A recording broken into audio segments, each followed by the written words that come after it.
live everywhere. Daily Co's Radio on netrootsradio.com presents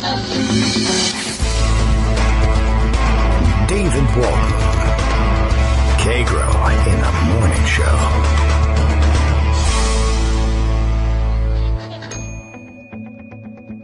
Now, here's David Waldman.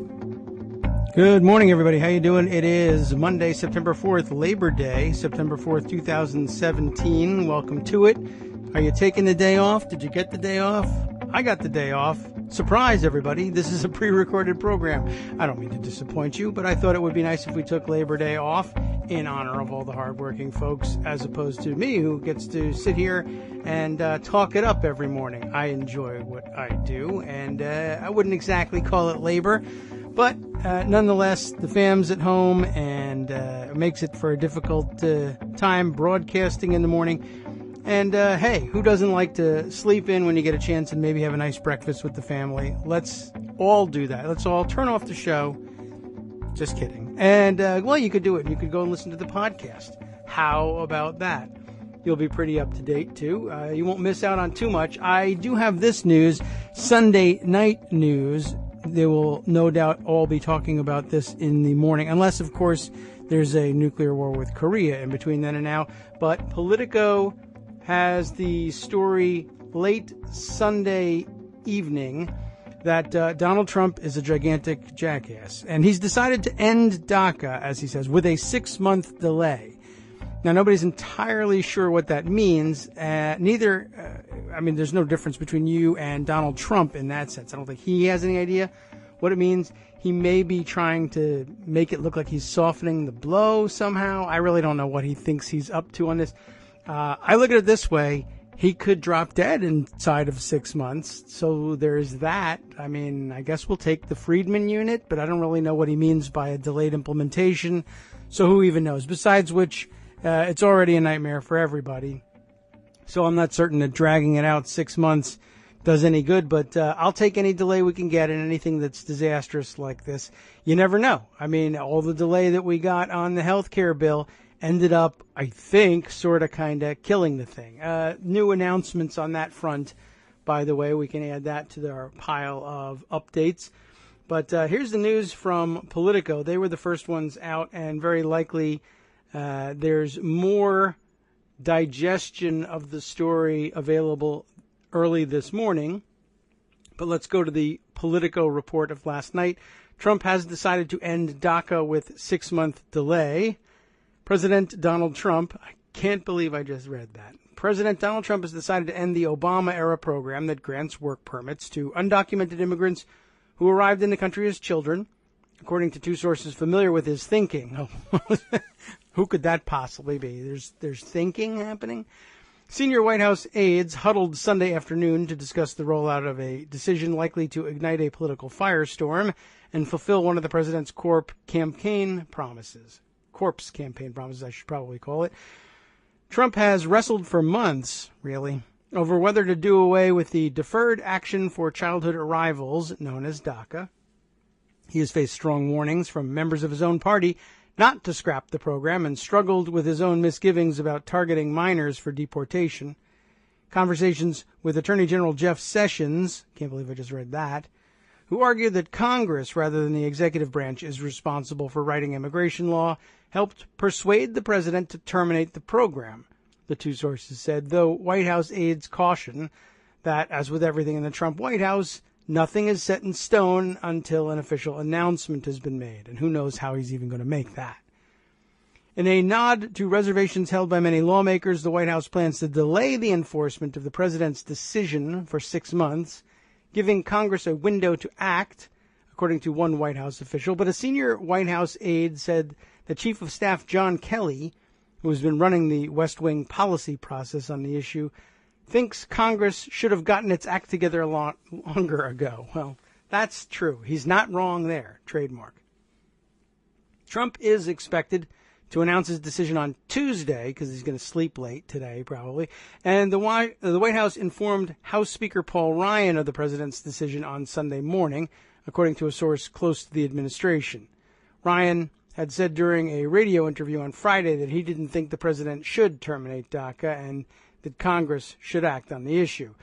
Neither the White House nor a spokesman for Ryan immediately responded to requests for comment.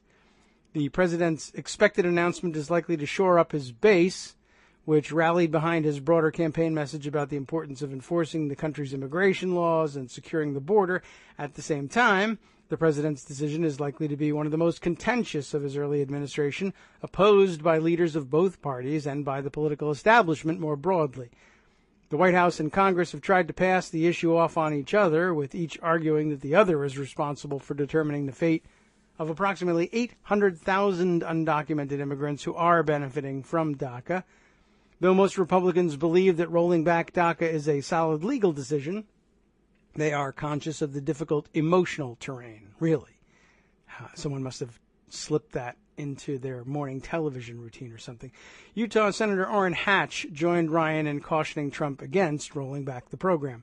The president is likely to couch his decision in legalese, by which we mean he won't understand what he's reading.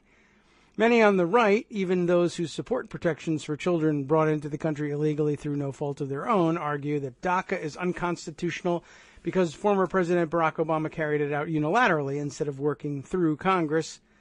Some Republican lawmakers, including Florida Senator Marco Rubio, have said that Congress needs to pass a law to protect the so-called dreamers.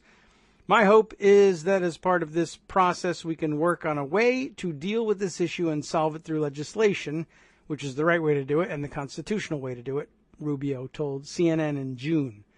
Trump's expected decision to scrap DACA represents another challenge for Ryan and fellow congressional Democrats who are facing an end-of-September deadline to avert a government shutdown and government debt default, while also tackling a Hurricane Harvey relief package and a major tax reform push. Good effing luck, you idiots.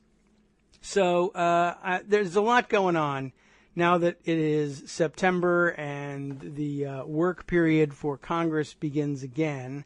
One of the things that made at least small waves over the weekend was the announcement by the Senate parliamentarian that she would be ruling that the opportunity for Republicans to use reconciliation for repeal of the Affordable Care Act, they're still thinking about that, but that the reconciliation instructions relevant to that were going to be deemed to have expired at the end of September with the finish of the fiscal year. And Greg sent me some news about that. I have my doubts about the interpretation generally of when reconciliation instructions actually expire, but it's the sort of thing that could certainly change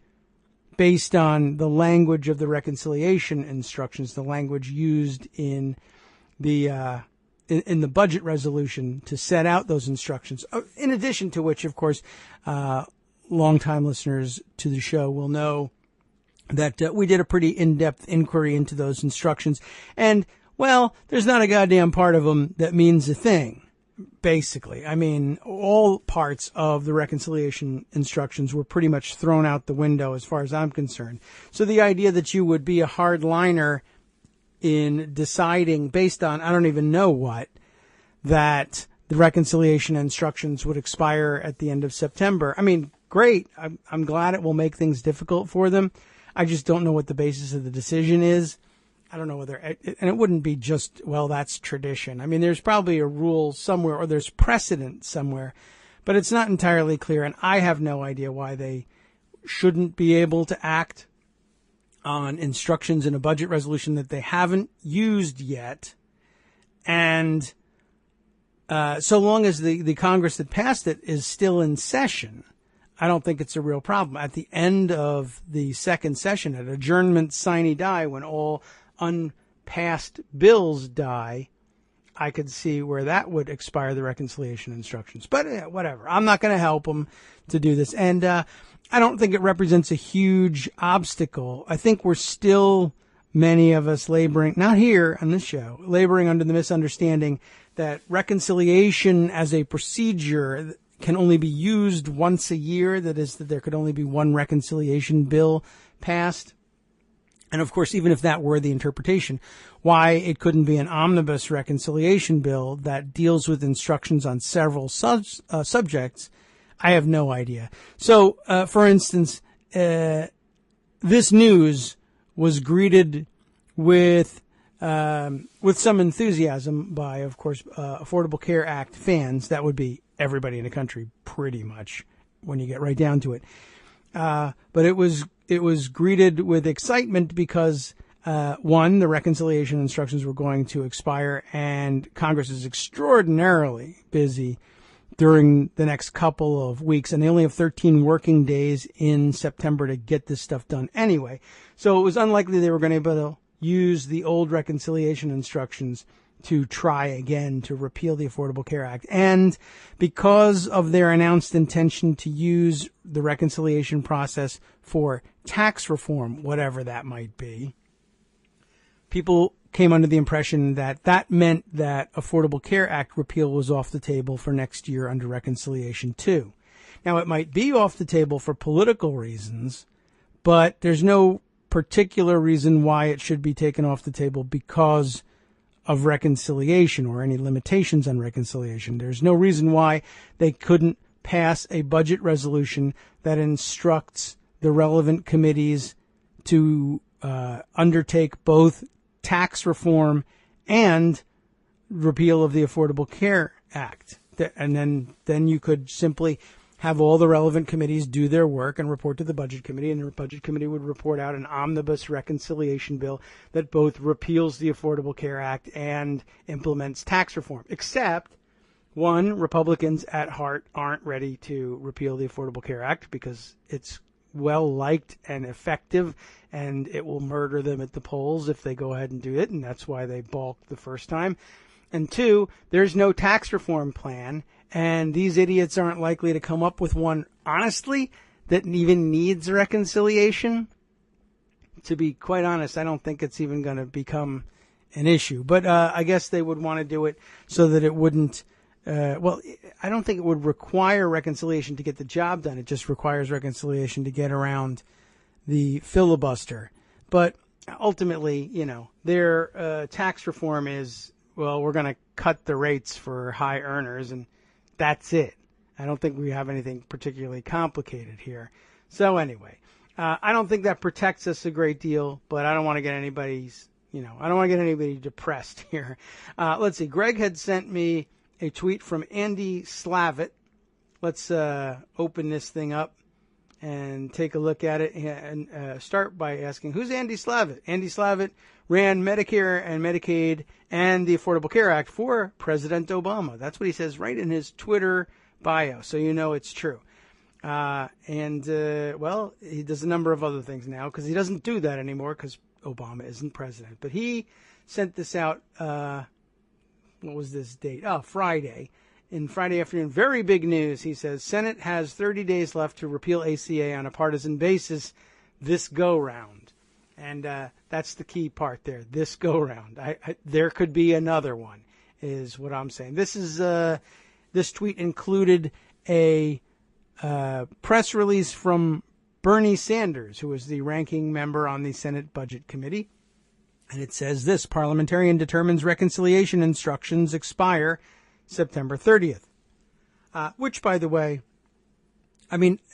one, that was something that a lot of people argued anyway, and of course I argued against. But two, the fact that you would have to phrase your release that the parliamentarian has determined that reconciliation instructions expire on September 30th means that there was some question.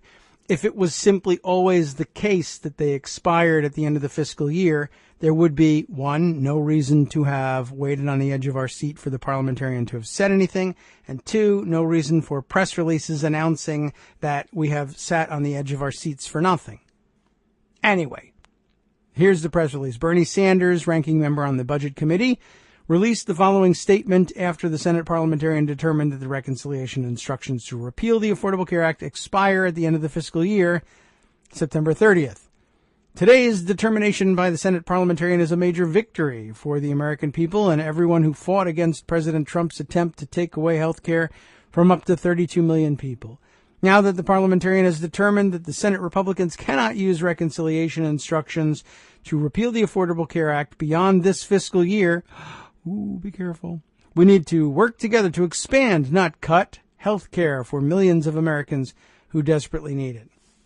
Well, I'd be careful about that one. Like I said, there's no reason why they can't come back with reconciliation instructions to repeal the Affordable Care Act next year. In fact, I would say they'll probably just take the same language and repeat it. Although, honestly, I would look to tweak the language after, why am I giving them any hints? But if it was us, I'd be talking to the parliamentarian and I'd say, you got to explain to me why you think these instructions expire and whether there's anything that we could put in the budget resolution language that would make them last longer. Now, the answer this time is no, because at the end of, by the end of the next fiscal year, they'll still be in session, so they could make it last longer. They could get it from September 30th, October 1st, through whenever they adjourn sine die, like in December.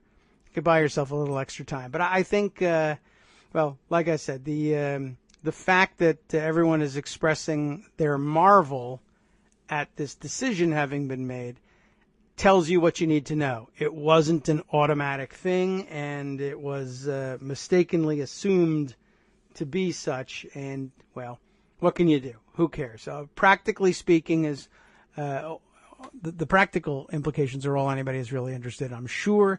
But we papers, particular attention to procedure here. It's a weakness. What can I tell you? All right.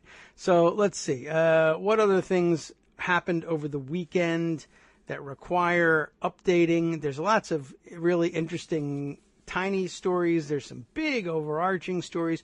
Should probably use today's show, since we're taping it ahead of time, to dig back, dig a little deeper and put together a slightly more interesting narrative for the day. Here's one of the little throwaway stories that I just thought was kind of fun. It's in The Hill, and I know everybody says, I got to stop reading The Hill, but they're little tweets with their pictures. They're just so tempting. And you couldn't pass this one up. This based on a quote from Matt Damon, I guess. This is just fun. Matt Damon, the actor, yes.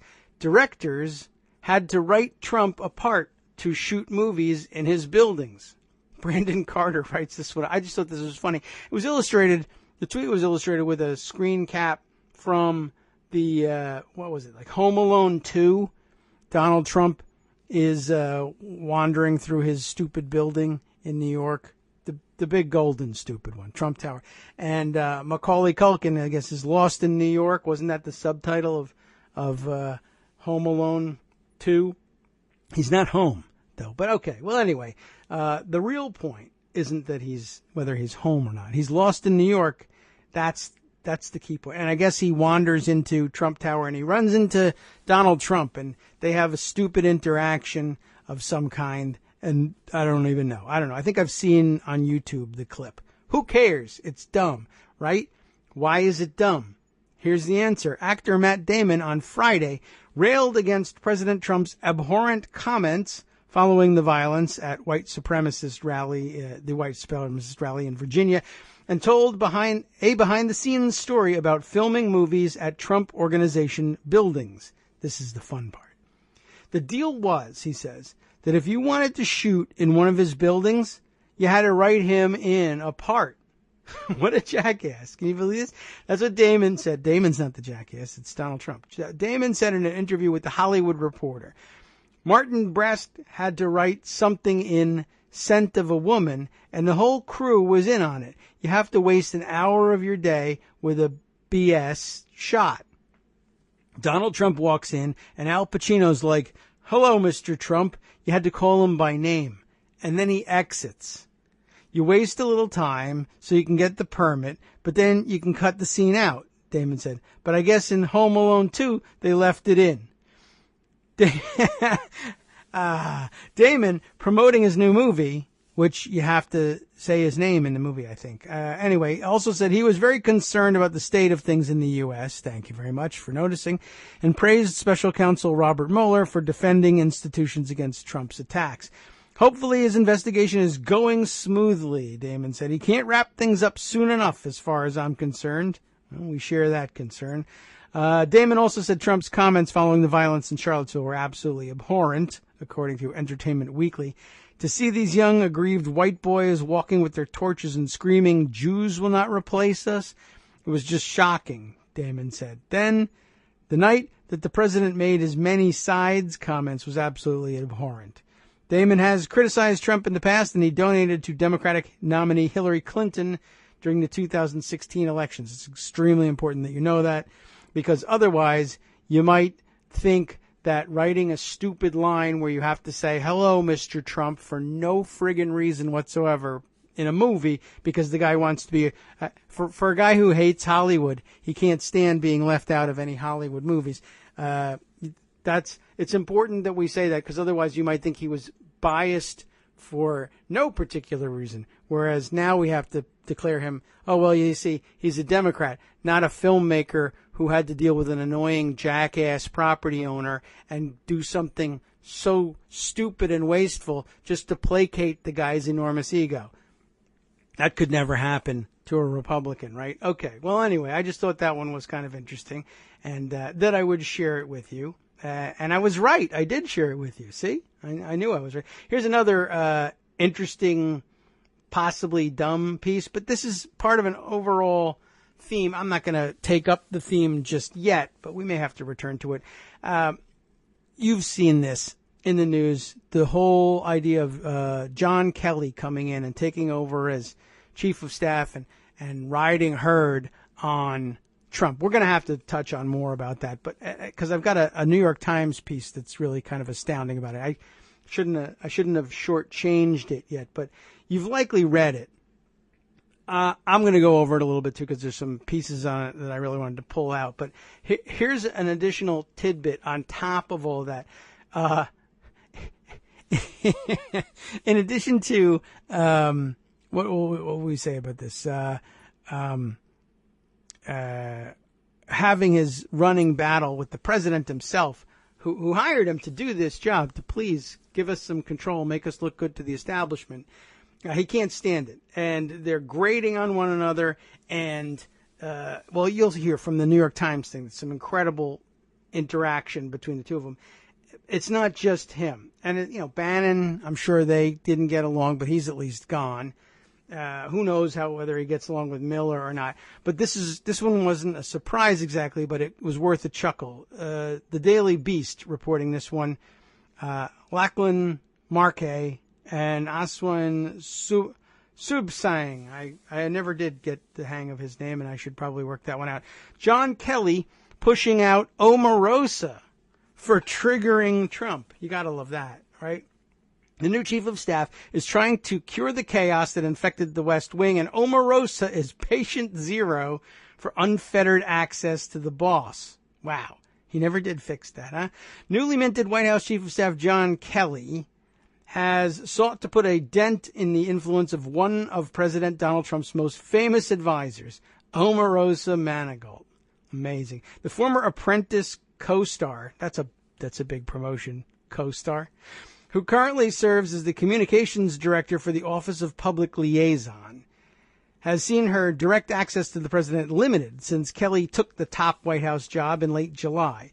Sources tell the Daily Beast, that was the end of the sentence. Wow.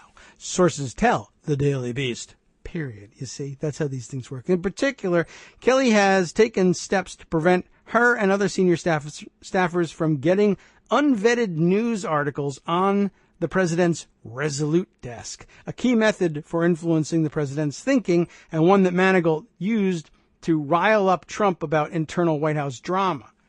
Multiple sources in and outside the Trump White House told the Daily Beast that, until recently, it was common practice for aides to slide into the Oval Office and distract and infuriate the president with pieces of negative news coverage. Manigault, they say, was one of the worst offenders. when General Kelly is, and they shouldn't call him that anymore, is talking about clamping down on access to the Oval, she's patient zero, a source close to the Trump administration said. The stories Manigault would present to Trump, often on a phone or a printout, would often enrage the president and resulted in him spending at least the rest of the day, wow, fuming about it. For example, one White House source noted that Manigault was one of the people who would bring to President Trump's attention online articles concerning MSNBC hosts and former Trump pals, Joe Scarborough and Mika Brzezinski, slagging him, this is the quote, and his administration. This contributed, at least in small part, to the president's mounting rage against the MSNBC couple, which exploded in late June when Trump attacked them and tweeted that, among other things, Brzezinski was bleeding badly from a facelift. You remember what that guy is such an... he drives me bananas. All right. Manigault earned a reputation within the White House for this kind of stuff, and to many of her colleagues, it quickly overshadowed her comms duties and pro-Trump outreach to African-American audiences, of which she did almost none, I'm sure. Kelly is not thrilled by any means by Manigault, a West Wing official told the Daily Beast. He is, however, thrilled that he has been able to stop staffers, including Omarosa, from bolting into the Oval Office and triggering the president with White House palace intrigue stories. Now, there's a little bit more to the story, of course. Maybe we'll return to it after we stop just for a moment for our first station identification break. By the way, did you hear in the background? It's not gun fail going on in the background. It's Sunday night, and I guess somebody figures it being Labor Day and I guess the official end of summer and whatnot, that they want to use up all their fireworks. Isn't that great? I have to duck every once in a while just to be sure that it doesn't come through the window. I mean, it could be gun fail. It's Virginia, after all. Okay. As I mentioned, we're up for our first station identification break. We'll get back to this crazy Omarosa story right after this.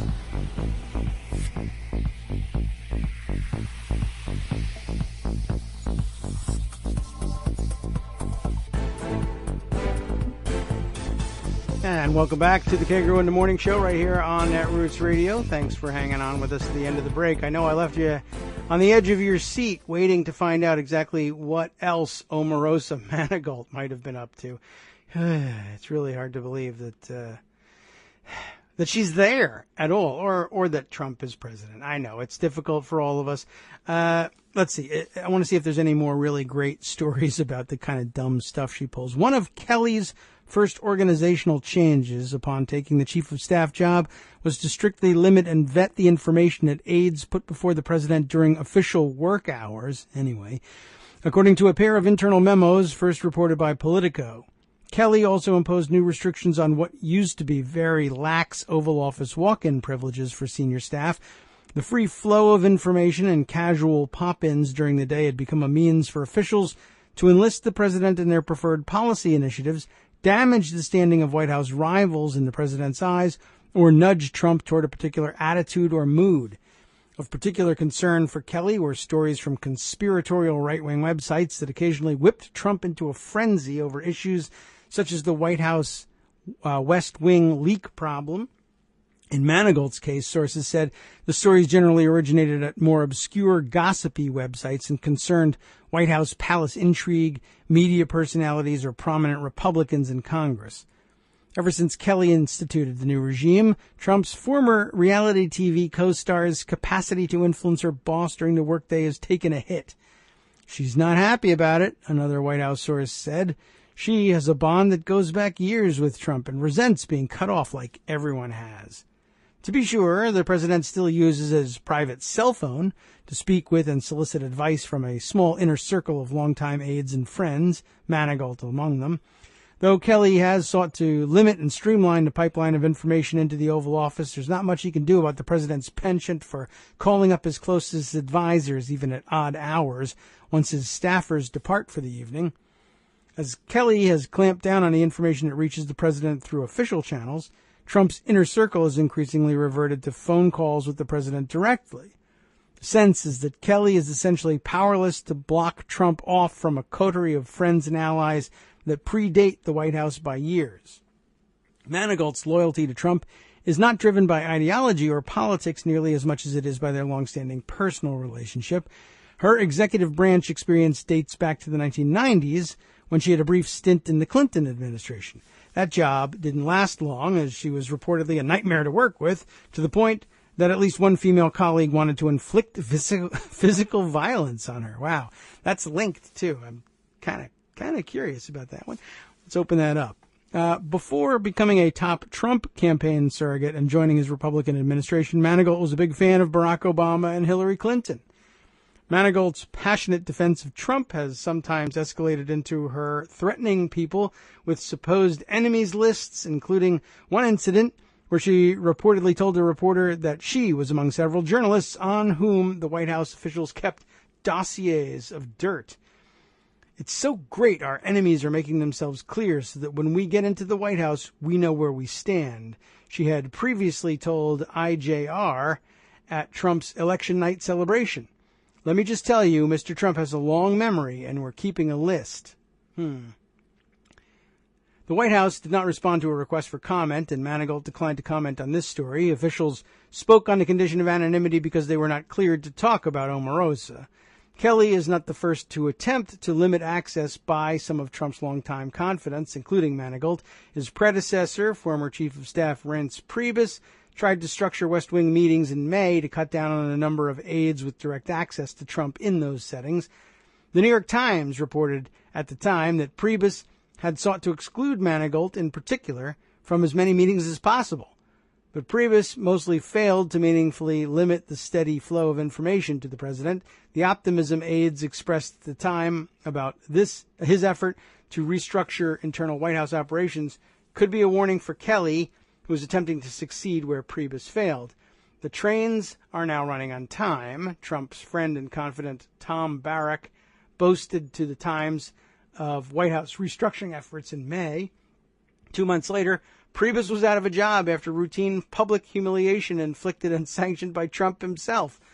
Manigault was never much of a Reince loyalist either, even before he attempted to sideline her.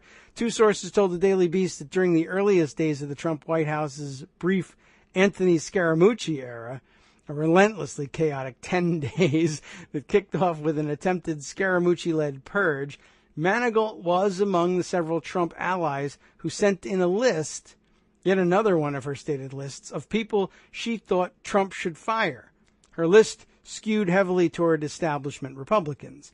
Priebus was among the RNC guys on that list, according to one source with direct knowledge. Dun, dun, dun. Oh, my goodness, it's direct. Well, anyway, all very interesting. Not quite as in-depth or even as worrying as the New York Times piece on this same subject. Where is that one? Yes, this one, like I said, likely that you may have seen it or even read it yourself, but if not, you need to be up to date on this one. This one really got a lot of attention. Forceful chief of staff, that's John Kelly, grates on Trump, and the feeling is mutual. Glenn Thrush and Maggie Haberman on this one. That gives me pause these days, but okay. We'll soldier on and read it nonetheless. President Trump was in an especially ornery mood after staff members gently suggested he refrain from injecting politics into day-to-day issues of governing after last month's raucous rally in Arizona, and he responded by lashing out at the most senior aide in his presence. It happened to be his new chief of staff, John F. Kelly. Mr. Kelly, the former Marine general, brought in 5 weeks ago as the successor to Reince Priebus, reacted calmly, but he later told other White House staff members that he had never been spoken to like that during 35 years of serving his country. In the future, he said, he would not abide such treatment, according to 3 people familiar with the exchange. I have my doubts about that, if only because, I don't know. I mean, why did you stand for it at all? You know what I mean? You're not going to get away with this again. I have a feeling he probably will. I mean, you're either out the door or you're not. You're a Marine general. You can't blow up and just say, to hell with this. or screw you, I'm out here. I mean, maybe I obviously wants to keep the job, but I don't know. It doesn't seem like a Marine general to me. But I did see a very interesting tweet about this one, and I don't think I have it at hand, but it was a great observation. Just the idea that after 35 years in the military, where they could be a little hard-nosed about being your boss and, kicking your ass in the military, 35 years of the military, and the biggest a-hole boss he's met to date is this one. A bigger a-hole than anybody he met in 35 years in the military. That is amazing.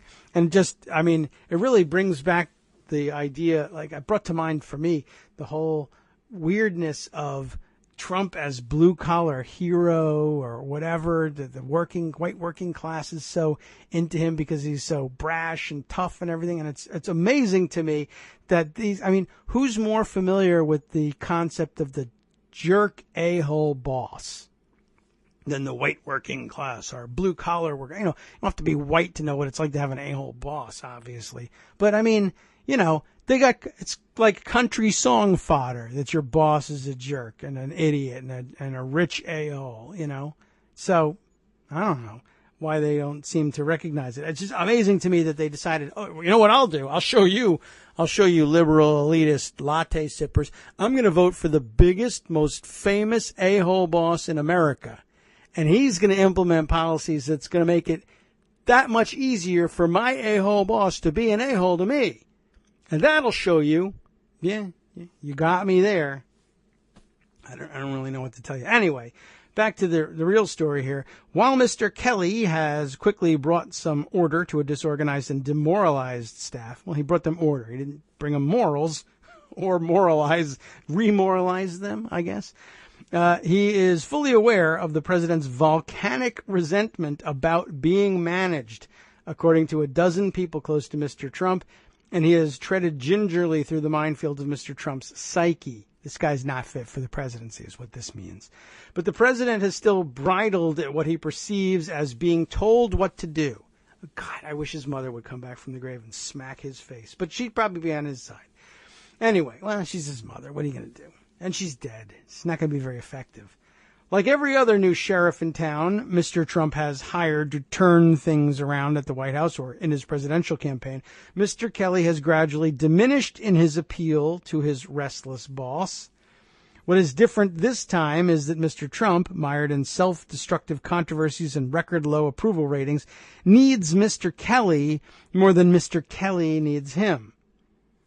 Well, we'll see. Unlike many of the men and women eager to work for Mr. Trump over the years, the new chief of staff signed on reluctantly, more out of a sense of duty than a need for affirmation, personal enrichment, or fame. It is inevitable that a guy who will not be contained and does not want to be handled or managed was going to rebel against the latest manager who wanted to control him, said Roger Stone, the longtime Trump advisor, who believes Mr. Kelly represents a kind of management coup by the triumvirate of two powerful retired generals, Mr. Kelly and Jim Mattis, the defense secretary, and one general who is still in the Army, National Security Advisor Lieutenant General H.R. McMaster. Ultimately, Donald Trump is his own man, and he's going to resist all the control and regimented systems Kelly is trying to impose, Mr. Stone said. And he's probably right about that. For the 7 months of the Trump administration, the favorite parlor game in the West Wing has been guessing how long imperiled aides like Mr. Priebus would hang on before getting fired. But these days, it is Mr. Kelly's state of mind, not Mr. Trump's, that concerns the beleaguered aides, buoyed by the new chief's imposition of structure and clear lines of authority. The question now is how long Mr. Kelly will stay, with estimates ranging from a month to a year at the most. White House officials say that Mr. Kelly has given no indication he intends to leave anytime soon. He has thrown himself into long-term planning of the administration's tax reform push, the president's Asia trip in November, and scheduling for the next several months, they said. Mr. Kelly declined, through a White House spokeswoman, to comment for this article. For Mr. Trump, few ingredients matter more in a staff relationship than chemistry, and at times he and Mr. Kelly whose soldierly demeanor masks a slashing sense of humor, have enjoyed a mostly easy rapport. At commencement ceremonies at the Coast Guard Academy in May, Mr. Kelly elicited a big laugh from the president after Mr. Trump was presented with a ceremonial sword, and Mr. Kelly told him, "You can use that on the press." Mr. Trump, who has said he has surrounded himself with former military men from Central Casting, respects Mr. Kelly, aides said, because he looks like he's from Central Casting. He's such a genius. Love this guy's brain. On Friday morning, in the midst of a series of tweets heralding the recovery from Hurricane Harvey, listing the great things coming from his administration and taking another jab at James Comey, the former FBI director, the president restated his public admiration for his chief of staff. Here's the quote here, the tweet, the press release. "General John Kelly is doing a great job as chief of staff. I could not be happier or more impressed, and this administration continues to something, something, something." He continued in another tweet, and neither Glenn Thrush nor Maggie Haberman thought it was important enough to include that. And they're right.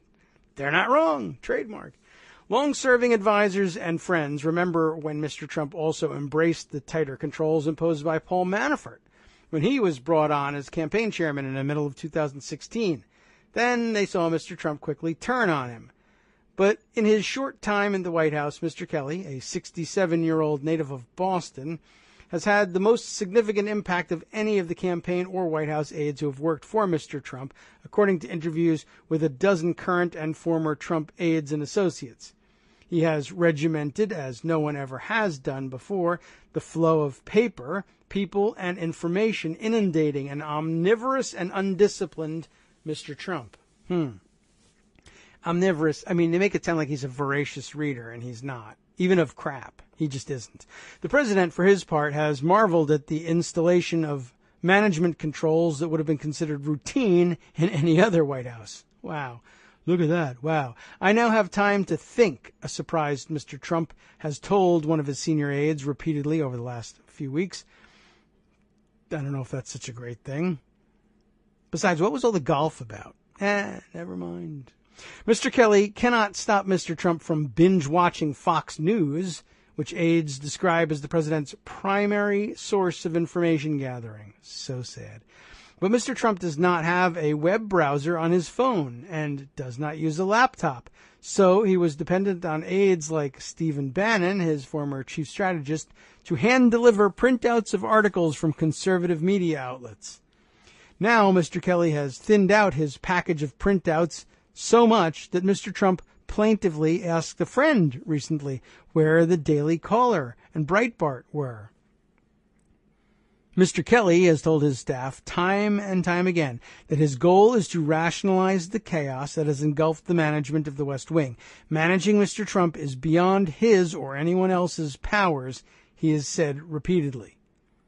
While Mr. Trump still reaches out to allies outside the administration, especially old friends and associates like Corey Lewandowski, the former campaign manager, Richard Lefrak, a fellow developer originally from Queens, Mr. Bannon, and a handful of others, more often than not, it has been through the White House switchboard and not on his personal phone.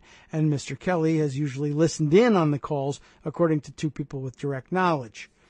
Even Ivanka Trump, the president's daughter, who has unfettered access to her father, has made a point of giving Mr. Kelly a heads up if she is going to talk to the president about policy or politics, according to one of Ms. Trump's friends. Mr. Kelly has his critics outside the administration, notably Mr. Stone, who has accused Mr. Kelly of keeping the president from his friends and allies. He also has critics inside the White House who've begun to complain that their access to Mr. Kelly has been limited. But Mr. Kelly's biggest accomplishments are ones that people outside the West Wing cannot see. When North Korea fired a missile over Japan last week, for example, he counseled Mr. Trump to deliver a stern rebuke he had written himself through a strong, measured, and spell-checked statement delivered via official White House email rather than a bombastic Twitter message. Yes, and by the way, it worked terrific because it now being Monday, we're all aware that over the weekend the North Koreans detonated yet another hydrogen bomb underground somewhere, causing a 5 8.2 earthquake to be felt all over the place. So yeah, we're back in it with them. That was a great effective remarks. They really scared the pants off the North Koreans. Mr. Kelly is close to Mr. Mattis and supported the Pentagon's decision to slow walk Mr. Trump's order to ban transgender troops from serving in the military, opting for the creation of a panel to study the matter before implementing a policy that is highly popular with the president's conservative base. Despite his crackdown on illegal immigrants and support for the Muslim travel ban in his previous job as Homeland Security Secretary, Mr. Kelly has been among those calling for Mr. Trump to proceed with caution on rolling back deferred action for childhood arrivals, the Obama-era policy for protecting from deportation immigrants who entered the country illegally as minors. Well, that one went the way of the North Korea warning as well. So two I wouldn't call them abject failures, but like within a week of issuing his super strong statements as chief of staff, the whole thing has been stood on its head. It's gotten nowhere. I mean, that might not be necessarily his fault, but let's not, wave his flag too vigorously here. Moving on, as he has moved swiftly to dispatch aides he deems unqualified by temperament, experience, or credential with a minimum of drama and fuss. Mr. Kelly, people close to the president, said backed the removals of Bannon, Sebastian Gorka, a flame-throwing White House staff member known more for his cable TV tirades than strategic acumen, and Anthony Scaramucci, the short-lived communications director who self-immolated in an expletive-filled interview with The New Yorker in July. That wasn't hard. The chief of staff keeps his own counsel and travels light. He brought over only a small handful of staff members from the Department of Homeland Security and confides to an even smaller circle, which includes Leon Panetta, for whom he served as a top aide when Mr. Panetta was defense secretary in the Obama administration. But how long Mr. Kelly and the president, two men with such divergent approaches to the common goal of Mr. Trump's success, will be able to coexist is unclear. Mr. Kelly has not been talking about it, apart from saying he is committed to stabilizing the staff in the White House. But one associate who spoke to Mr. Kelly last month said the former commander has remarked that his current assignment was by far the hardest job he had ever had. His favorite gig, he jokes, was his first, Marine grunt. And I guess it's even harder than doing that to work for this guy. Pretty amazing. Well, let's see. Gosh, there's a lot more and so many different directions that we can go with this. But I think we've caught up in the big news, I guess, that are represented by distinct pieces. There's, of course, many more big and overarching stories and a lot more small bits and pieces that we ought to catch up with. Let's, let's organize it and walk through it in just a second here, and then we'll figure out what we want to do with the second half of the show after we get to, let's get some of these other tidbits on the record here. Here's one that I thought we would update on. The Inspector General at the Treasury Department, I have read, is now actually interested in looking into Steve Mnuchin and his wife's trip to Fort Knox in conjunction with the eclipse, of course. And everybody immediately discerned that, he probably timed that to get down there and watch the eclipse, which he said he watched from the roof of Fort Knox. And I'm sure it was very exciting. And yes, the Treasury Secretary has some business every once in a while, I guess, in Fort Knox. It is, after all, a Treasury installation. But, whether he was going to check to see whether the gold was still there or what, I have no idea. But okay, fine, whatever. Well, anyway, I guess that shot of her getting off the plane with all the shopping bags that she put on Instagram, I guess, was just too much to not launch an investigation. And it seems pretty clear that the whole purpose of that trip, for her anyway, I mean, she can do that shopping anywhere, obviously. I don't think Mr. Billionaire's wife had to go to Kentucky to do her luxury shopping. It actually teaches us, it's a teaching moment. You see, you can go to Kentucky and find all the finest boutiques there just the same as you might on Fifth Avenue in New York. So stop looking down your nose at Kentucky and highbrow Kentucky shopping, right? Okay, well, we learned something there. That's true.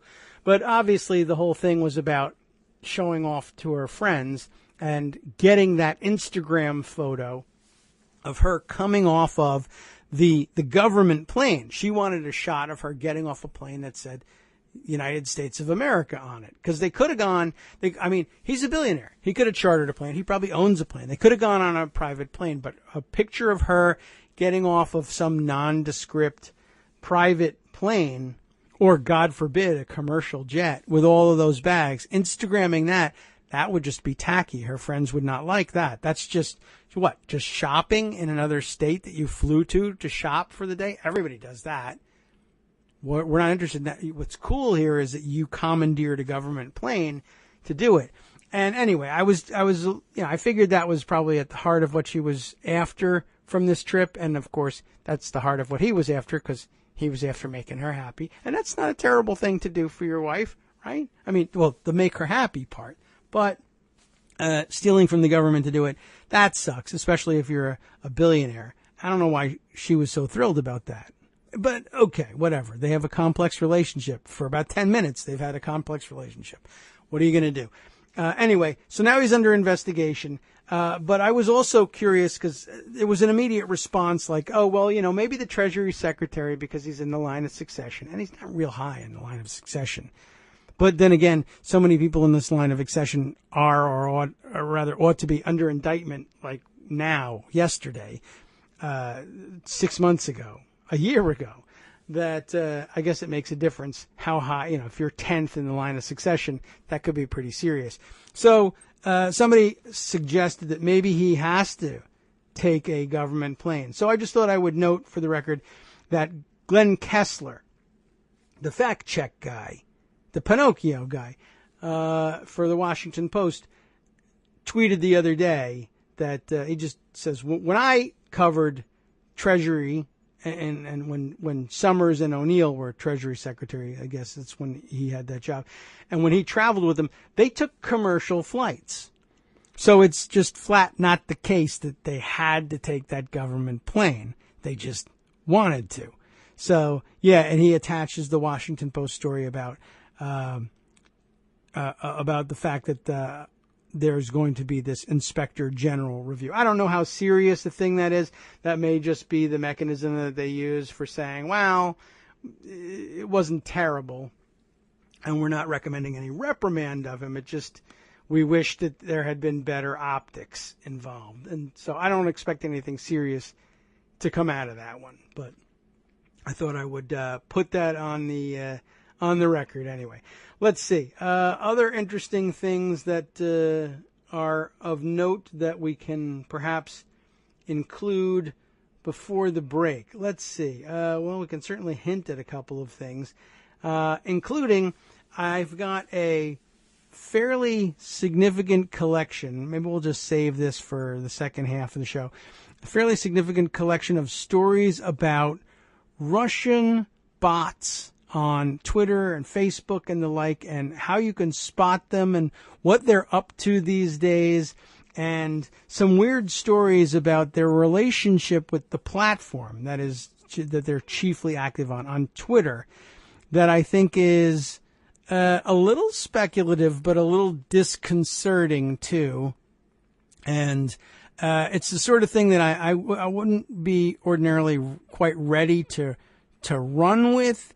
It still falls a little bit in Louise Mensch's corner there, but I have a feeling that we will appreciate it at some point if we put some of this stuff on the record if it breaks. You know what I mean? I think we want to be a little bit ahead of the curve on that one. And we also, let's see, we've got some other information on, there's been more writing, more treatment in the mainstream press for the story of Russian hacking of election officials and of elections officials organizations, overseers, secretaries of state and boards of election, etc. And of course, another round of stories about how there's not enough rounds of stories about these things and how nobody's paying attention to it. And of course, we did, and we read that story. So we'll see if there's anything new about it or whether it's just supposed to shame the rest of the world into paying attention to this story. I'm not sure which one it is. We'll find out when we get to it. But I feel like we were ahead of the curve on that one. Let's follow up on what's new about that, and let's get ahead of things on the bots. And I guess lastly, I don't know, is it worth teasing at this point? Because I'm not certain that we're ever going to be able to get around to it. But Sheriff Arpaio and his crazy ass are still in the news. And, of course, his having been pardoned has engendered a lot of discussion as well. And you and I, from reading on the show, of course, know a good bit about the constitutional sheriffs movement. That is, that they're crazy and they've misinterpreted everything.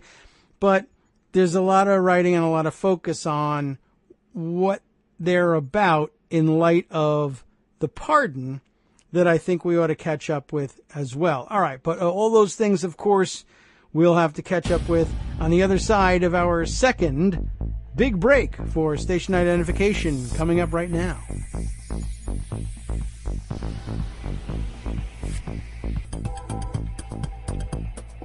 Welcome back to the Kagro in the Morning Show on Netroots Radio.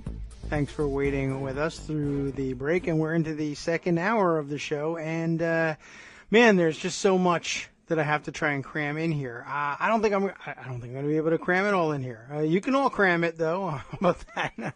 And I'll knock off for the night. All right, not what I meant. Bots. What are they? How do they work? I need to put on my my Ali G voice for that one for my intro. Bots. What are they? How do they work?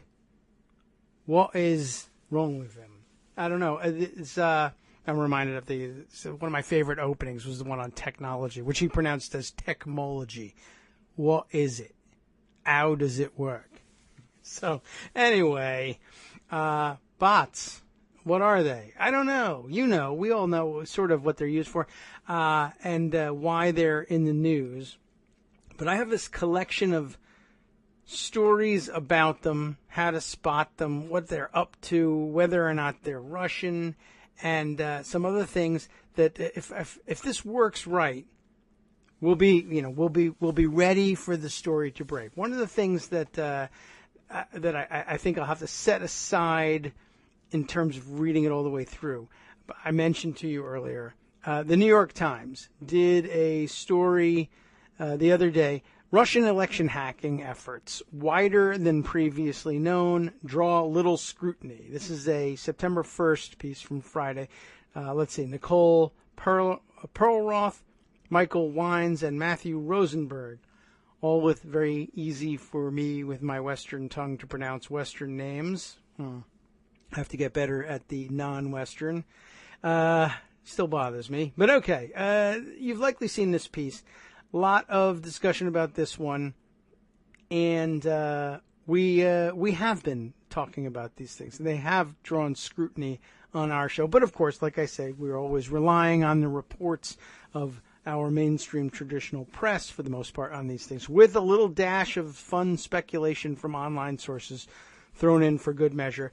The basic gist of this story takes us back to the North Carolina problems with their polling books.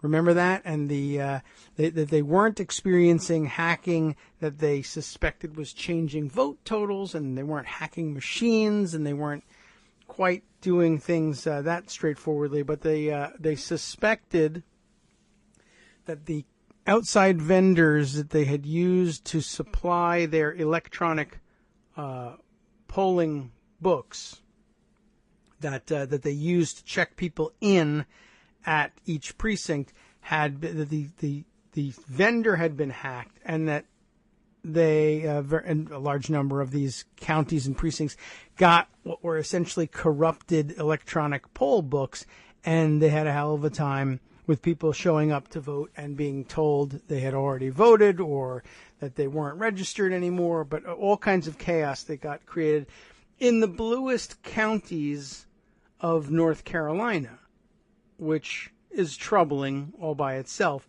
It didn't change the outcome of the election in those counties or in those precincts, but it very likely meant that the statewide vote total was lower, and who knows where else that might have been going on. So this is a much more in-depth report, of course, than the quick summary. I'm just giving you the background of what story were they covering here. But we've definitely been over this territory, but I would recommend to you taking a look at this second go-round. Much of it will be familiar to you, but always worth your time to remind yourself about what was going on here and what kind of problems it can cause. So I'll include that in the roundup for background. But let me get on instead to the bot situation. I have two articles here, both in Medium, which are from the DFR Lab, the Digital Forensic Research Lab, the Atlantic Council's Digital Forensic Research Lab. And both of them are a little hairy. They're a little difficult to get through in terms of the way they formatted them, and that might be partly Medium's fault.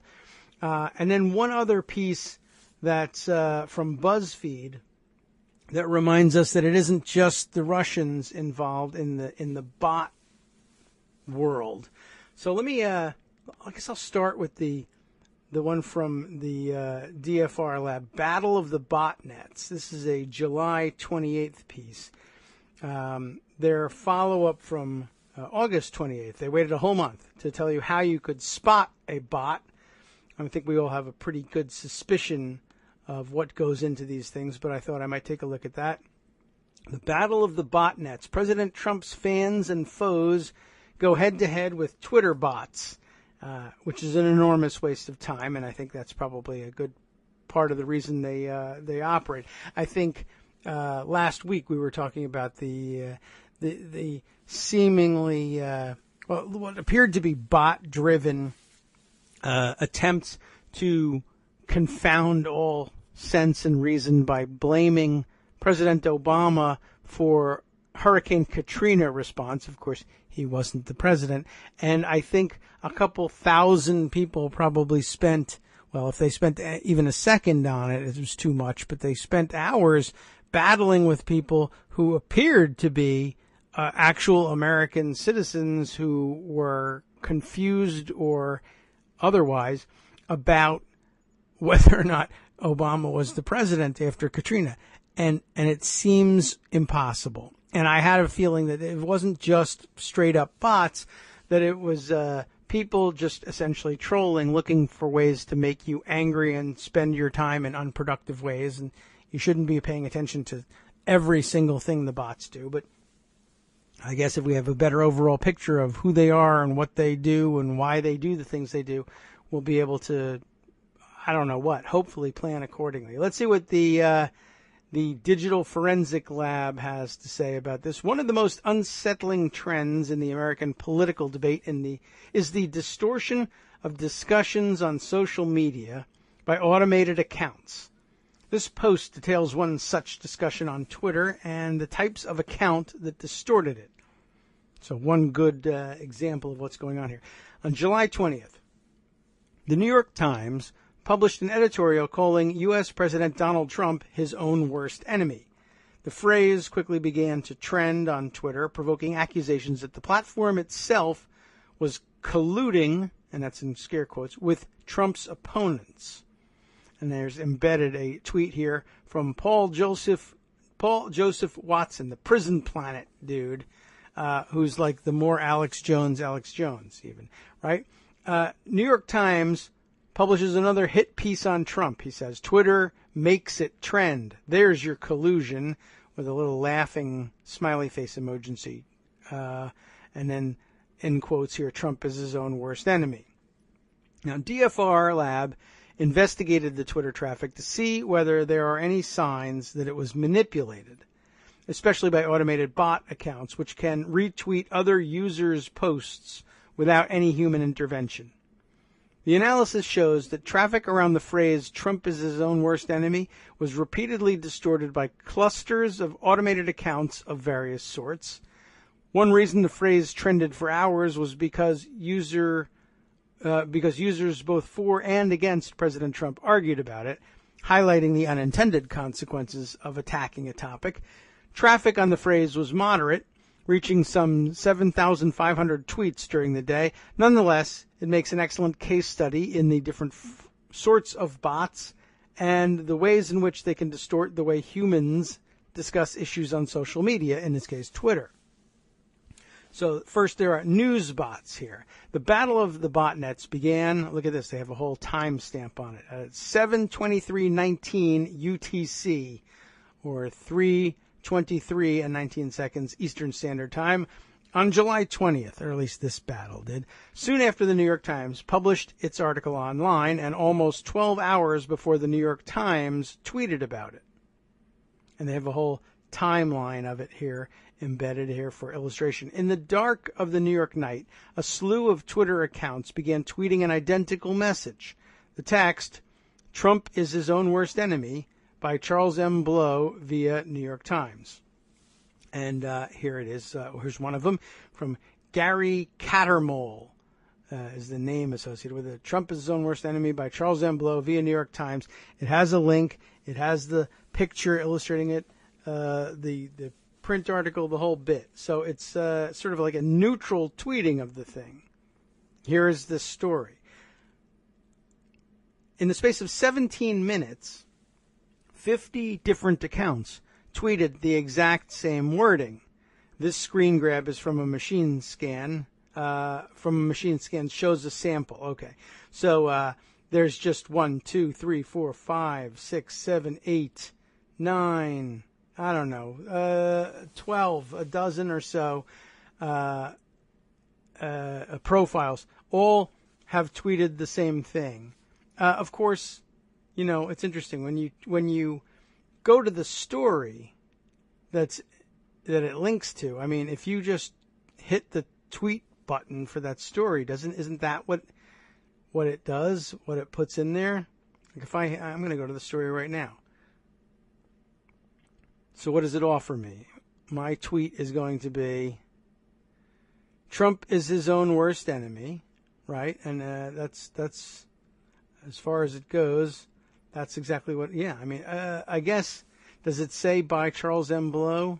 No, it doesn't. So it's like, I guess they did create their own content there. They didn't use the New York Times' tweetable content that they offered up. All right, well, let's get rid of that. I was just, like, for a second there, I was like, wait, this whole story is going to be baseless.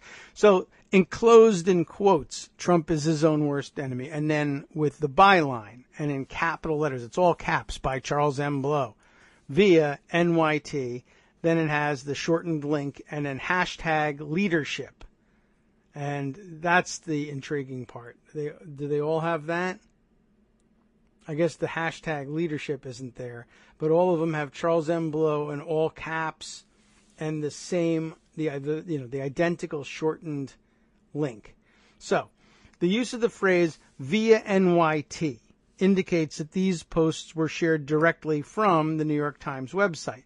Many of the accounts also included the telltale URL shortener ift.tt in their tweets. This is a service run by a company called ifttt.com,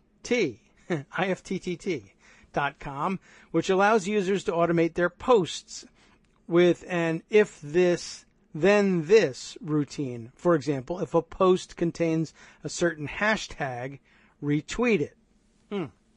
Interesting. I've always been kind of curious about the nuts and bolts about the way these things work. So essentially, here's a screen grab of an ifttt.com page of sample applets for Twitter. So basically a new New York Times tech article posts to Twitter, and your bot has the instructions: if hashtag, then retweet it. So if it has a certain hashtag, anything that has that will get retweeted. Okay. The combination of via NYT and the ift.tt web address suggests that these posts were automatically generated using a routine from ifttt.com. Effectively, if the New York Times posts an article, share it direct from the website. However, these accounts cannot be characterized as an anti-Trump botnet. They appear automated to tweet anything that various news outlets, not just the New York Times, publish, regardless of the actual content, from restaurant reviews to sports reports and eBay commercials. Why?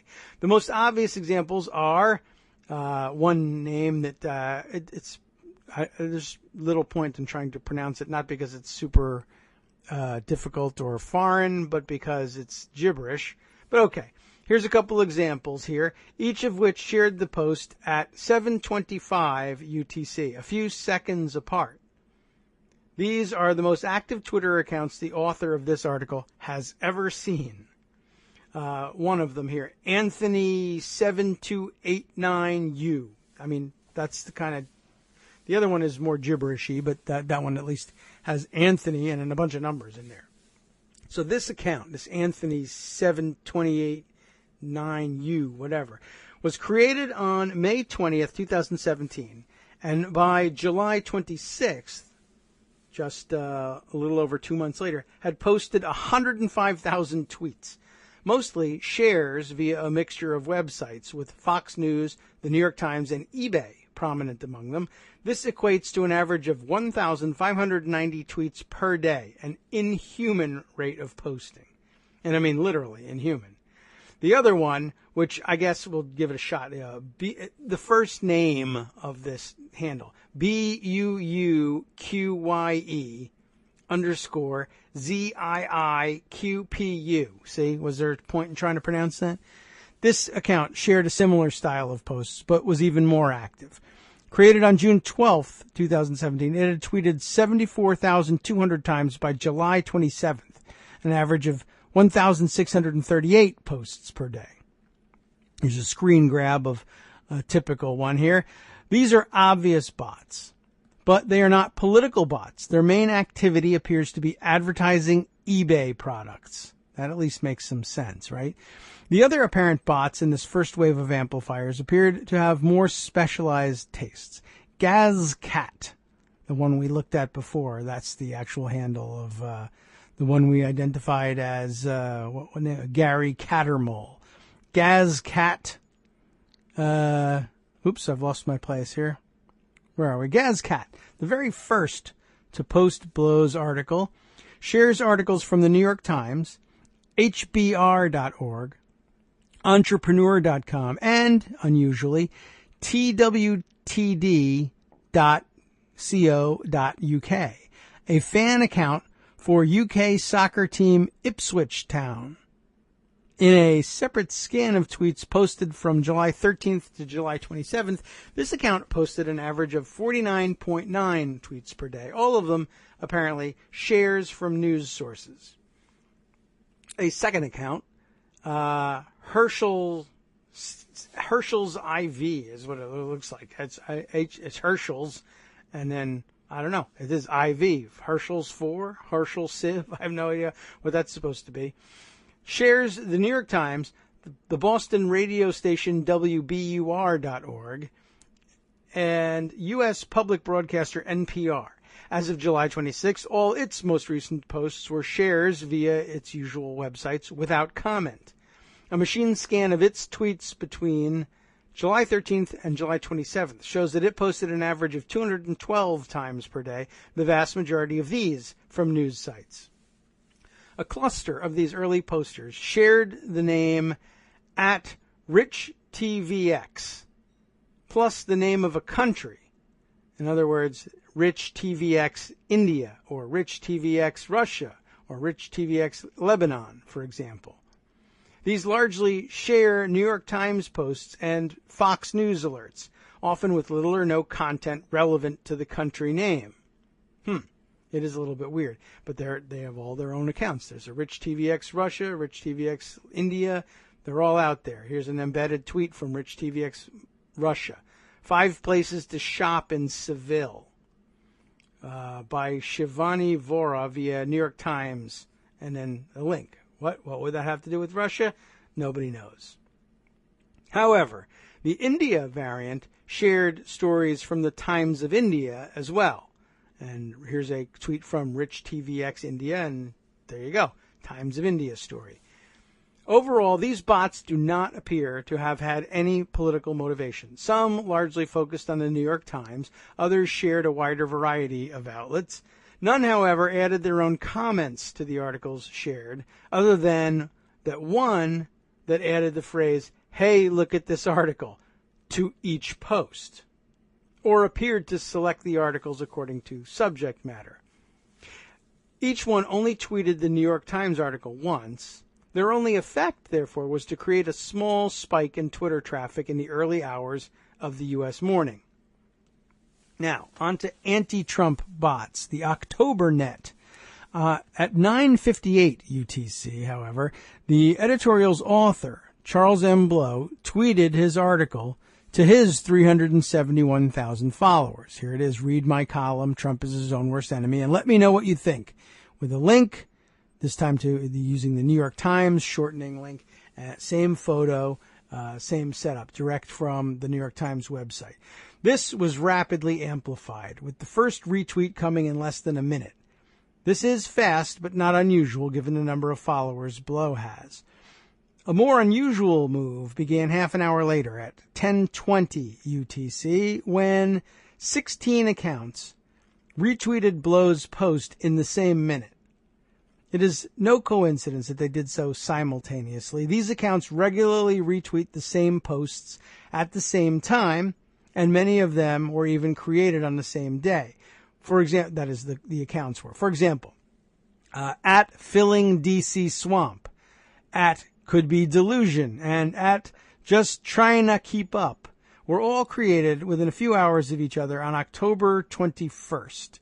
And there's some screen caps of their home pages in here. On July 26th, the accounts in this network retweeted, in the same order, the same articles from shareblue.com, crooksandliars.com, and dailycoast.com. Hooray, we're caught up in the bot controversy. This network can be thought of as the October Group. 6 of them were created on October 21st, 2016, and 3 more were created on October 23rd. In the machine scan from July 13th to 27th, they only posted small numbers of tweets, between 150 and 300. But over 99% of these were either retweets or simple shares from websites, and all were anti-Trump. This has every indication of being a botnet created in late 2016 in order to amplify anti-Trump messaging. As the timeline given above shows, its presence caused a distinct spike in the overall traffic when they engaged. Next section, send in the cyborgs. Over the following hours, traffic increased, consistent with the east coast of the United States coming online. Much of this traffic appears to have been organic, with minor peaks and troughs in activity, but with the general upward trend. At 11:07 UTC, online monitor Trendinalia tweeted that the New York Times piece had begun to trend, with 244 users and 246 tweets, 222 of them retweets. The next spike came at 12:19 when user Prison Planet, there you are, real name Paul Joseph Watson, an editor at the U.S. alt-right site InfoWars, which has over 600,000 followers, accused Twitter of collusion with the New York Times to make it trend. Watson's post caused an immediate surge in traffic. This need not be surprising given the size of his following. However, analysis shows that the most significant spike, a jump at 12:20, was supported by automated accounts. One of the accounts to retweet Watson at 12:20 was 3XT1. Created in April 2010, this account has posted 283,000 tweets by July 26th, an average rate of 107 per day. As of July 26th, every single one of its most recent posts was not just a retweet, but a double retweet, once with the word retweeted added at the start. Some examples are embedded here for you to see. In the July 13th to 27th scan, this account posted 4,525 tweets in 2 weeks, 323 a day on average, and 98% were retweets. The other 2% appeared to be authored posts. This suggests that the account is a cyborg, largely automated, to amplify pro-Trump messaging, but with an account holder who periodically engages in person. Much the same can be said of the account Resident of Florida, another of the accounts which retweeted Watson at 12:20 and which repeatedly shares pro-Trump material. Between July 13th and 27th, this account posted 5,360 tweets, or an average of 383 per day. 96% of them were retweets. Another 4% were authored posts, suggesting that this too is a cyborg. Yet another account to retweet Watson at 12:20 was D. Rice Bowl. Created on October 20th, 2016, it had posted 44,500 tweets and 120,000 likes by July 26th, the great majority of these pro-Trump. This equates to 160 tweets and 430 likes per day. In the 2-week scan in July, over 99% of its posts were retweets. This is bot-like behavior. Accounts such as these appear to have contributed significantly to the spike at 12:20 UTC. As such, they also helped to keep the phrase "Trump is his own worst enemy" trending. However, they do not appear to belong to a single network as the October group do. Rather, they seem to share a common agenda, amplifying similar material. The final spikes. Traffic saw one more major spike before it began to decline. This was around 1300 UTC, or 9 o'clock Eastern Standard Time.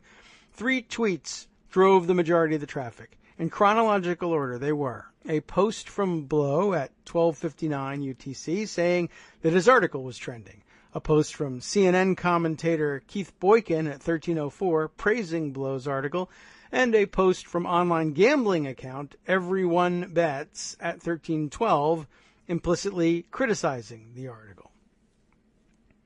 And those tweets are embedded here for you to look at. This time around, Blow's tweet appears to have spread more organically. Most of the accounts that retweeted it early on have human behavior patterns with a relatively low rate of posting and a high proportion of authored tweets and replies, generally signs of human behavior. Some do show some bot-like tendencies, notably for some accounts. Retweets make up 90% of their posts, but their rate of posting is low, and they do not appear to have much content in common with each other, making the identification of a bot or botnet ambiguous. Much the same can be said of the amplifiers of Boykin, who has 81,800 followers. A few of his earliest retweeters have some bot-like characteristics, with over 90% of their posts being retweets, all anti-Trump. However, the majority of these accounts that retweeted him have human behavior patterns. In the case of these 2 posts, the bulk of activity appears to have been organic and consistent with the time of day, around 9 a.m. EST, and the size of their followings. Automated accounts may have played some role, but do not appear to have greatly distorted the traffic. The outstanding account is Everyone Bets. That's every, and then the number 1, bets. The vast majority of its posts concern gambling, not surprisingly. Despite this, its political tweet was retweeted 186 times in a little over 6 minutes, or approximately once every 2 seconds, causing the highest spike in traffic. All the earliest accounts to retweet Everyone Bets show remarkably similar behavior patterns. All post in a mix of English, French, and Arabic, with some also adding Chinese and Spanish. All their content appears to be exclusively retweets, largely of a commercial nature, and they repeatedly share the same content. This is classic botnet behavior, more specifically the behavior of a commercial international botnet. Such behavior highlights an online economy not specific to any country that can monetize trending conversations on social media, as DFR Lab has reported. We'll have to continue with this one after our next break for station identification.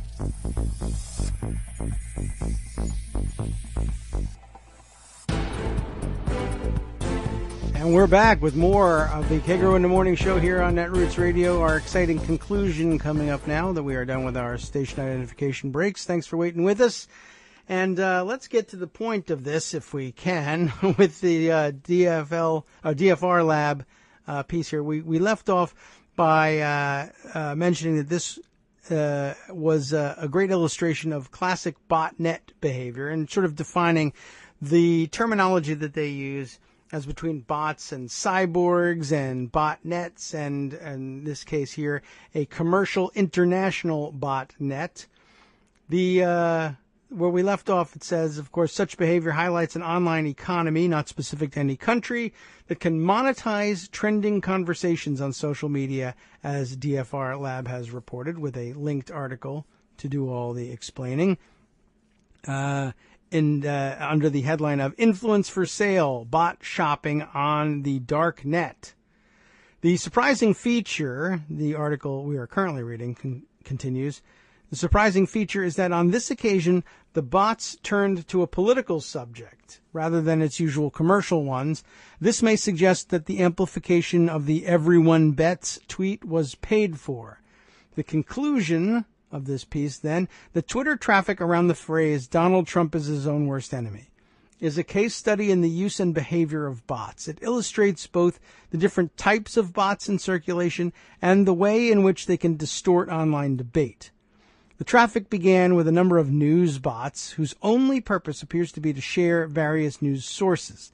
These are generally neutral bots. Their effect in this case was to create a small early spike in traffic without having any impact on subsequent traffic, which dropped back to almost zero.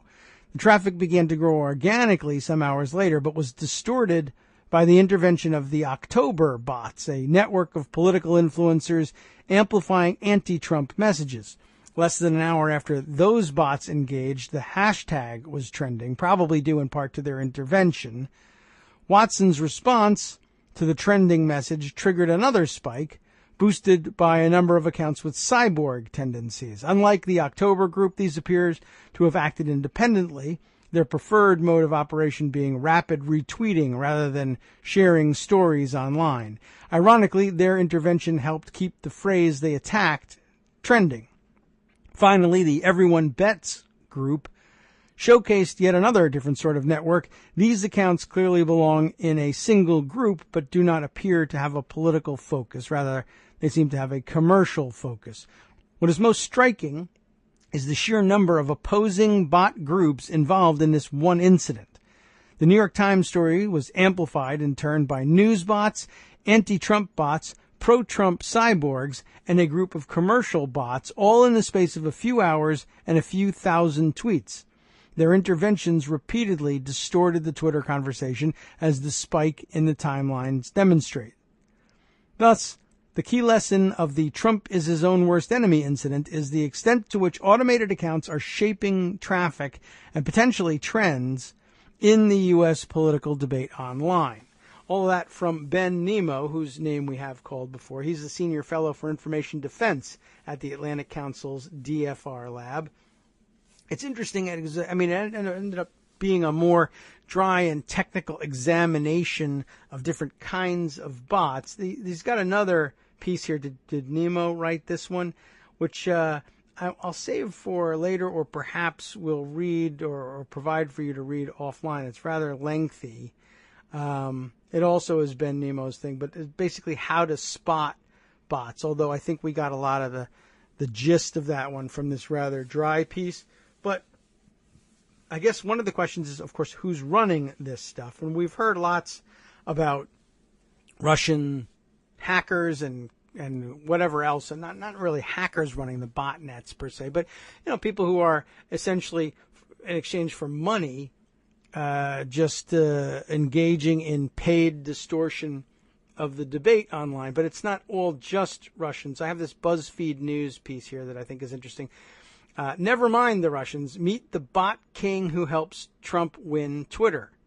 Joseph Bernstein writes this piece here. At 7:23 on Sunday evening, the conservative internet personality Mike Cernovich tweeted that former National Security Advisor Susan Rice had requested the, quote, unmasking of Americans connected to the Trump campaign who were incidentally mentioned in surveillance readouts.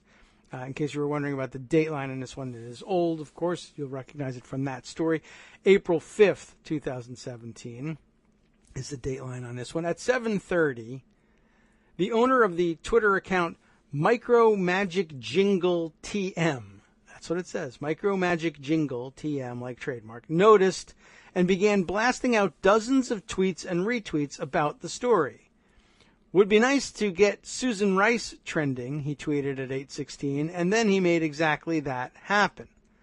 Micro Magic Jingle TM is the latest incarnation of Microchip, a notorious pro-Trump Twitter ringleader once described by a Republican strategist as the Trump bot overlord. He has been suspended from the service so frequently he can't recall the exact number of times. A voluminous tweeter, his specialty is making hashtags trend. Over the next 24 hours, following his own call to arms, Microchip tweeted or retweeted more than 300 times about Rice, including everything from a photoshopped image of Donald Trump eating her head out of a taco bowl to demands that she die in jail, and almost always accompanied by the tag Susan Rice. Meanwhile, in massive threaded tweets and DM groups, he implored others to do likewise, and they're embedded here.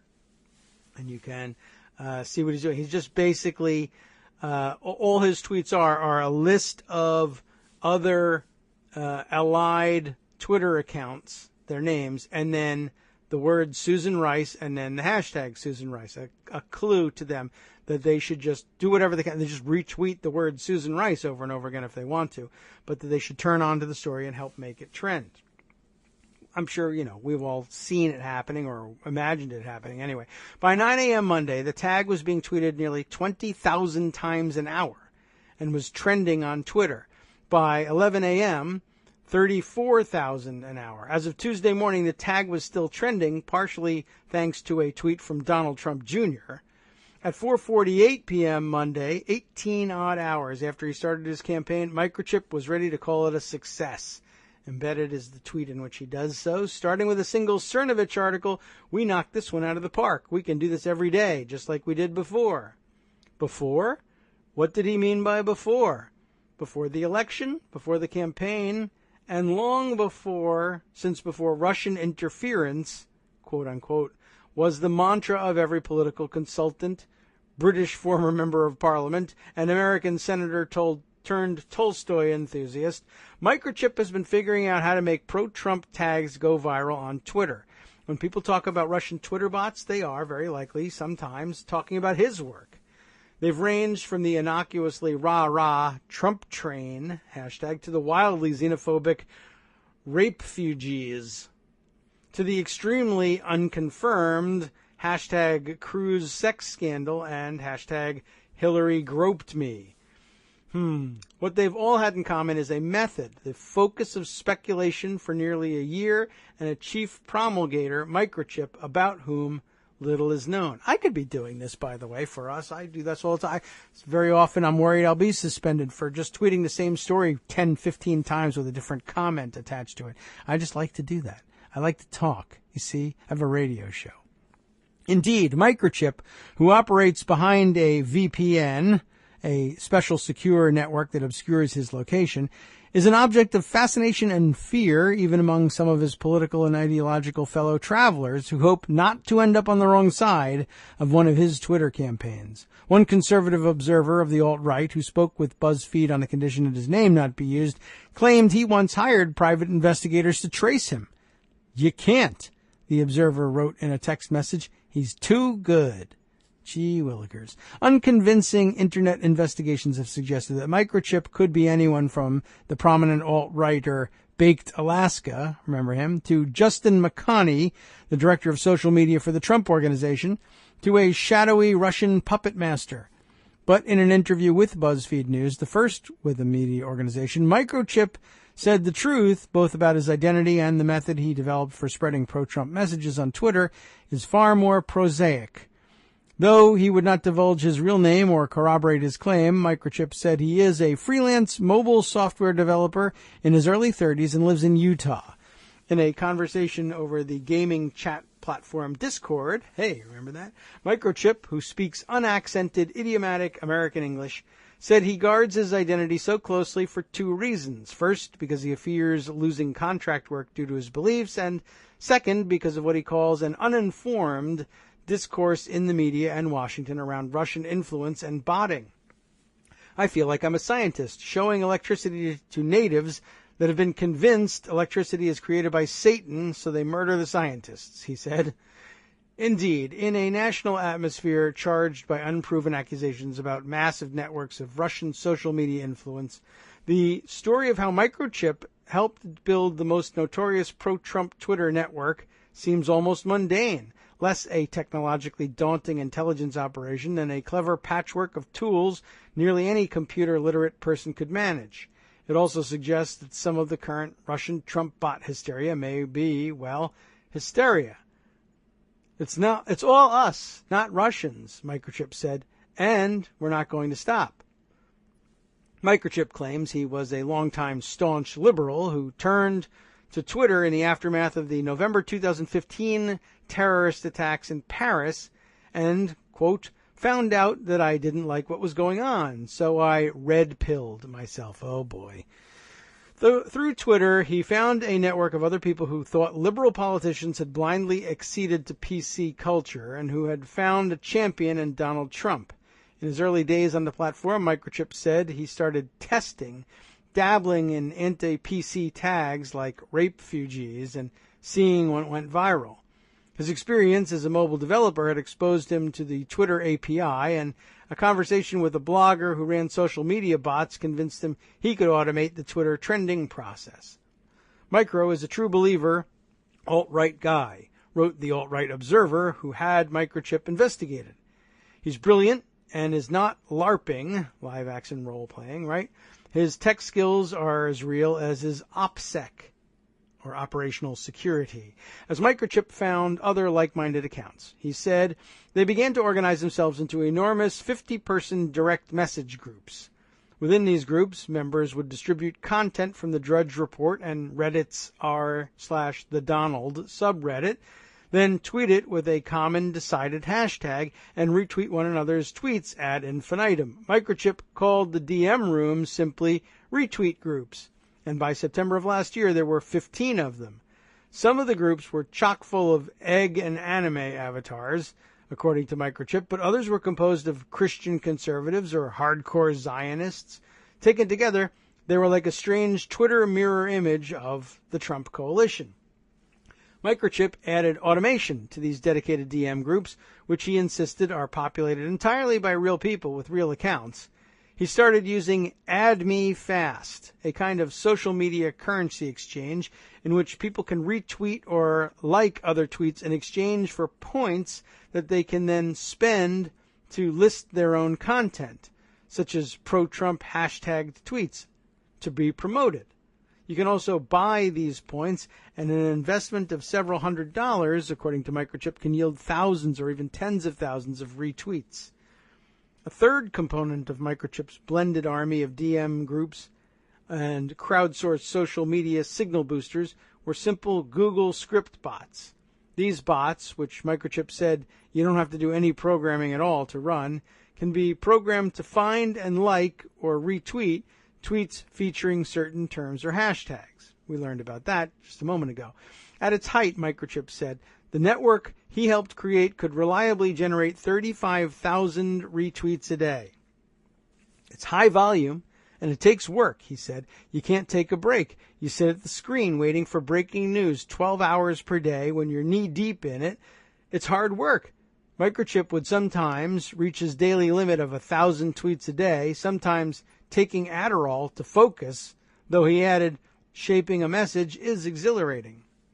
Along the way, Twitter started to suspend Microchip's accounts. First, his original handle, WDFX2EU, whatever that's supposed to mean.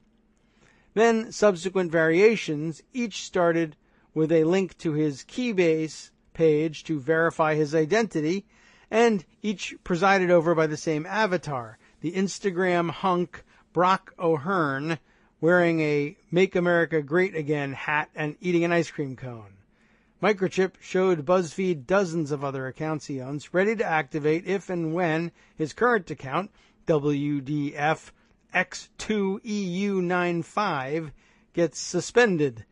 In the hours after this story was originally published, that account indeed was suspended.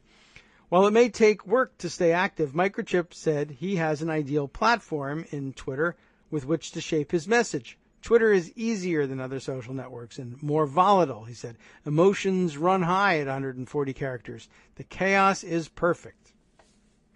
Microchip is well aware that many of the tags and stories he promotes haven't been proven or aren't true. He's thrown his network behind Pizzagate and spirit cooking. And days before the election, he posted a tweet to r/TheDonald about an alleged plot by then-President Barack Obama and Hillary Clinton to have Trump assassinated in Reno. "This ignorant S needs to be stopped," replied one user. "I can make whatever claims I want to make," Microchip shot back.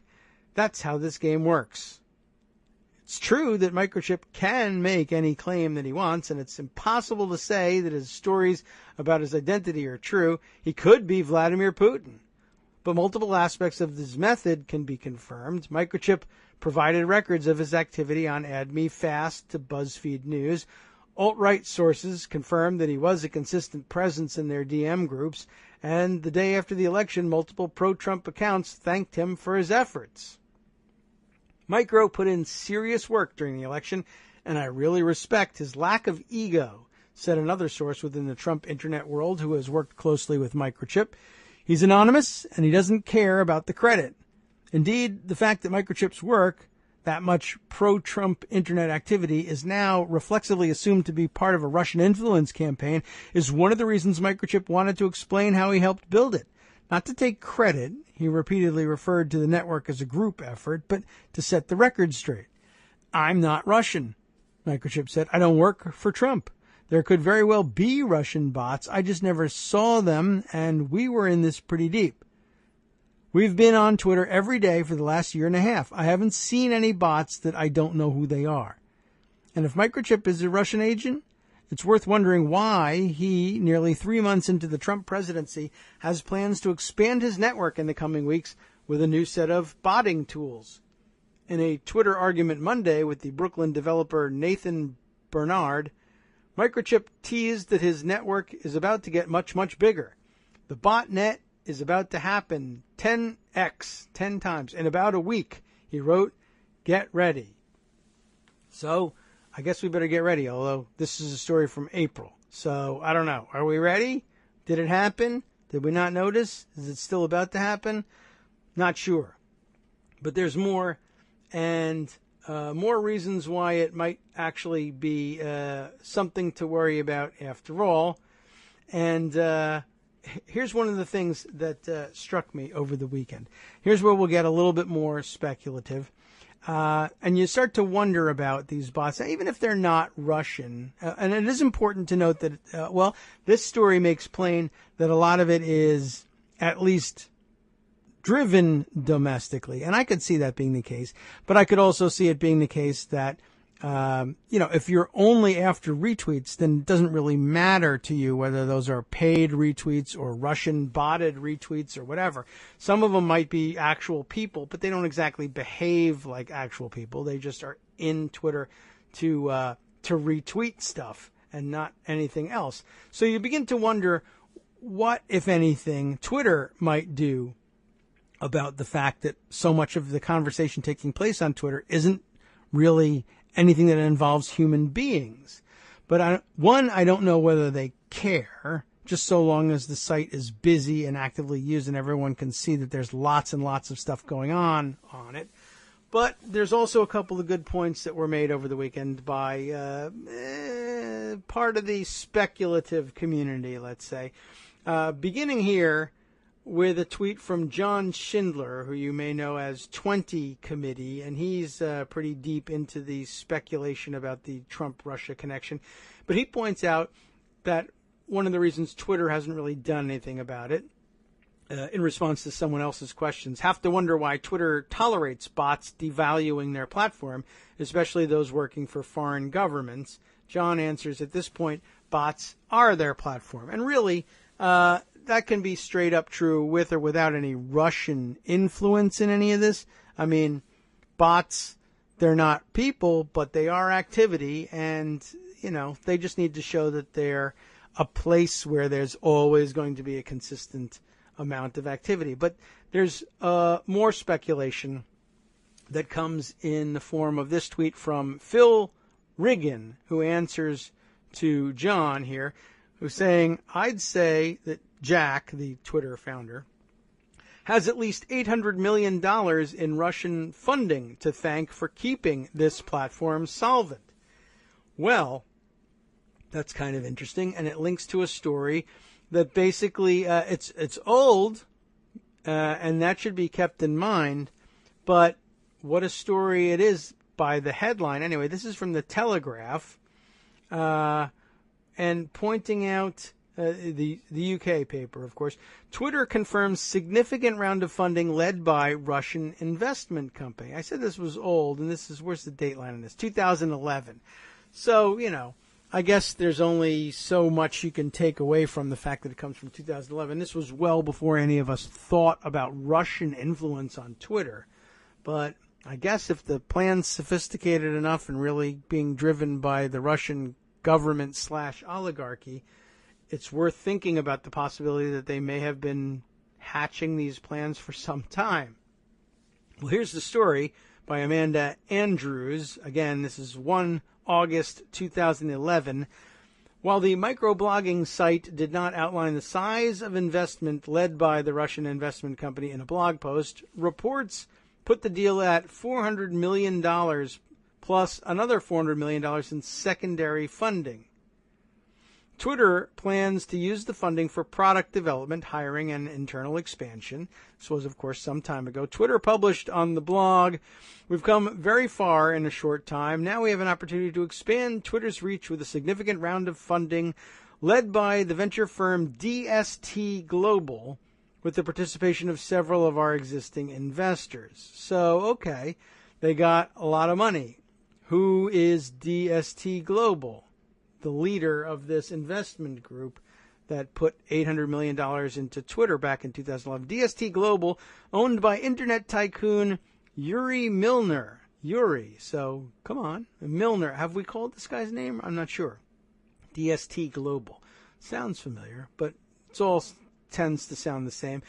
He made other investments in Facebook, online deal site Groupon, and Zynga, and let's see, is also, I guess, is he the creator, is that what they're saying, of the popular online games Mafia Wars and Farmville, or maybe he invested in those. Okay, and that's Zynga, I guess. Okay.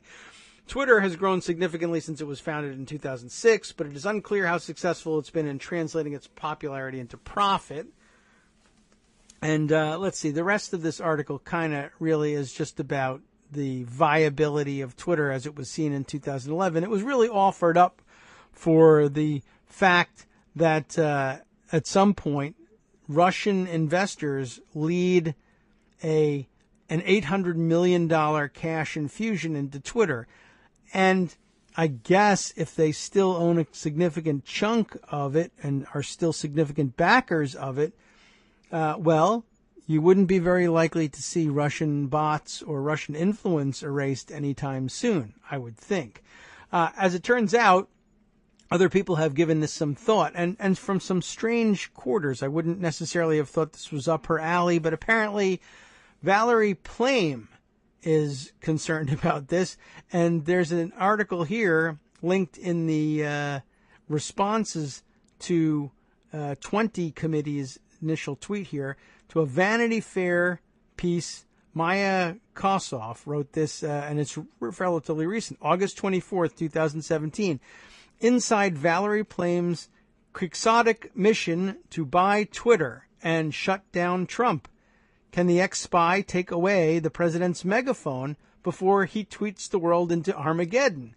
It's not quite the same motivation, but an interesting idea. Certainly, I mean, a little outlandish. I don't think it's really going to happen. But what a strange, it's not somebody I thought who would have been taking the lead in this. And there's no indication anywhere that she suspects that she's displacing Russian, the influence of Russian oligarch money in all of this, because it seems mostly focused on the idea of that if we were the owners of Twitter, then we could make Trump shut up. But it's an interesting side effect to it would be to be able to see just how much influence Russia buys in Twitter. Now, we're getting really close to the end of the show here, but I thought it was interesting. I thought we ought to pick up on these bots and differentiate between American-influenced bots and the Russian stories. But I want to tease one more story. I didn't get to the Joe Arpaio stuff, but we'll pick that up later in the week. One more story that I'll tease and tell you we got to get back to sometime soon is where was this one? This was another thing that came up over the weekend. Why am I not finding this thing so easily? A really interesting callback to a story we did, a long time ago that reminded me of something that I hadn't given any thought to for a really long time. And that is that you remember when we spent some time, I wasn't really clear at the time of exactly why it was important, but we spent some time just to be amazed at the corruption of FIFA, the International Soccer Organization, and the amount of bribes that were moving back and forth to make policy decisions and place tournaments and put the World Cup in places where people who had paid these bribes would be in a position to capitalize on it by, getting concessions contracts or earning the millions of dollars that the competition brings to whatever location it moves to. And that there was this astounding level of international corruption. And I remember, back in my mind, hearing about the guy. I remember it was Chuck Blaze, I think was his name, right? And he was the most astoundingly corrupt guy involved in the American wing of FIFA and the local, or not local, but the continental conferences that make up FIFA.